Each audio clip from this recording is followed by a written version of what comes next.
Bonsoir à tous, j'espère que vous me suivez. Aujourd'hui, je vais vous parler de ce qui est actif et de ce qui est passif. C'est qu'on peut diviser tout ce qu'on possède en deux catégories. Les choses qui nous enrichissent et les choses qui nous appauvrissent. Quelque chose qui nous enrichit est appelé actif et quelque chose qui nous appauvrit ou nous coûte de l'argent est appelé passif. Des exemples d'actifs pourraient être des investissements immobiliers, des investissements en bourse comme l'achat d'actions ou d'obligations, un business que tu as créé ou bien ce qui ressort de la propriété intellectuelle, un livre que tu as écrit, des tableaux que tu vas vendre ou encore une chanson. Des passifs pourraient être des emprunts, crédits à la consommation, voitures, télévision, etc. Pour devenir riche et surtout pour devenir indépendant financièrement, le but est d'avoir un maximum d'actifs et le minimum de passifs dans la mesure du possible. Je sais que ce concept peut paraître simple, mais pourtant, les concepts les plus révolutionnaires sont simples, donc ne prends pas ça à la légère. Prenons l'exemple le plus controversé, une maison. Est-ce que ta maison est un actif ou un passif? En fait, ça dépend. Si tu as acheté ta maison et que tu es en train de payer un crédit, payer des factures, des taxes, des travaux, en gros, si ta maison te coûte de l'argent tous les mois, dans ce cas, ta maison est un passif. Si de l'autre côté, tu loues ta maison et que cela te rapporte de l'argent tous les mois, dans ce cas, ta maison est un actif.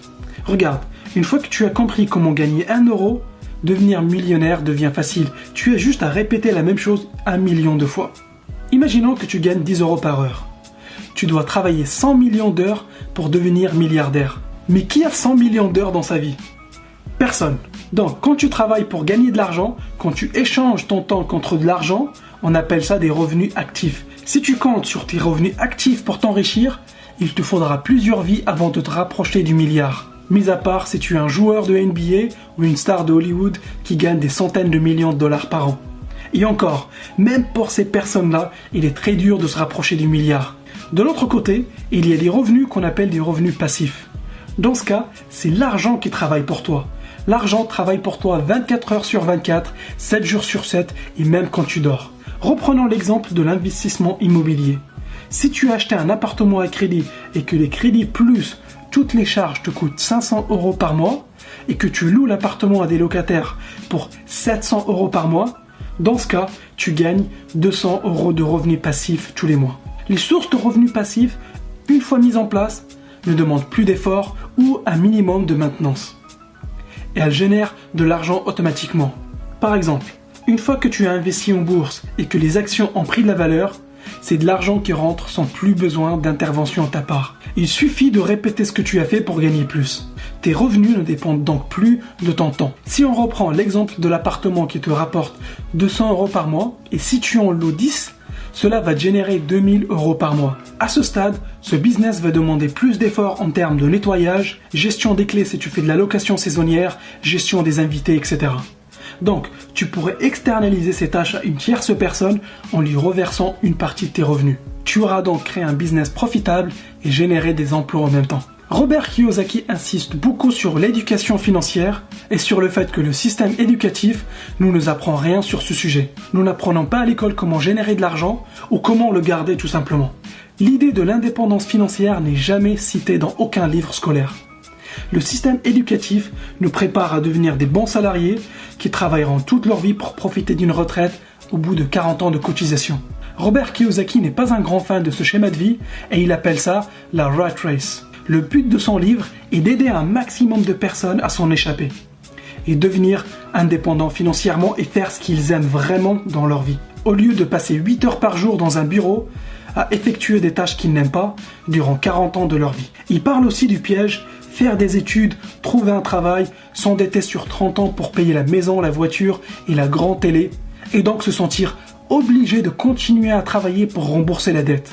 Après la lecture de ce livre, j'ai reconsidéré l'option d'acheter une résidence principale et à la place, j'ai choisi l'option d'investir et générer des revenus passifs d'abord avant de penser à acheter ma maison ensuite. Donc, fais super attention à tes dépenses. Tu n'as sûrement pas besoin du dernier iPhone ou de la dernière paire de Jordan. Voilà ce qui arrive à la majorité des gens. Ils touchent leur salaire, se précipitent ensuite pour aller acheter plein de gadgets, des chaussures, des montres, une nouvelle télé, le dernier portable à la mode, vont au resto 4 fois par semaine, etc. et se retrouve avec un compte vide à la fin du mois. Alors que pour pouvoir investir, il faut épargner. Robert Kiyosaki parle d'un concept que j'ai trouvé assez fort et c'est le concept de se payer d'abord. Encore une fois, c'est assez simple à comprendre, mais peu de gens le mettent réellement en place. Donc, tu décides une somme d'argent que tu veux consacrer à ton indépendance financière par mois, et quand tu touches ton salaire, la première chose que tu fais, c'est de te payer d'abord. De mettre cette somme d'argent sur un compte dédié à ton indépendance financière. Ensuite, tu payes les factures, tu payes le loyer, puis les taxes, et enfin les loisirs, etc.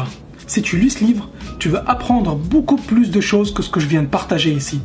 Mais pour résumer ce qu'on a vu ensemble, les riches ne travaillent pas pour l'argent mais font travailler l'argent pour eux. Pour accéder à l'indépendance financière, il faut réduire ses passifs et augmenter ses actifs. Et enfin, paye-toi en premier. J'espère que tu as appris quelque chose en regardant cette vidéo.